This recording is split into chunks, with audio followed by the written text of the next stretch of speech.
నమస్తే అందరికీ. ఈరోజు మనం భగవద్గీతలో 3వ అధ్యాయం యొక్క 23వ శ్లోకం గురించి తెలుసుకుందాం. యది హ్యయం న వార్తేయం జాతు కర్మణ్యత్ అనృతాః మమ వర్తమం అనువర్తంతే మనుష్యాః పార్థ సర్వస్వ.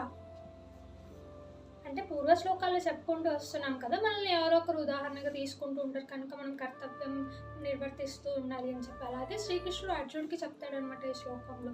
పార్థ, ఇప్పుడు నేను ఒక రాజుని అని చెప్పి నా జీవన శైలిని మార్చుకొని ఎలా అంటే అలా ఉంటే అవ్వదు కదా. నా కర్తవ్యాలు నేను నిర్వర్తించాలి.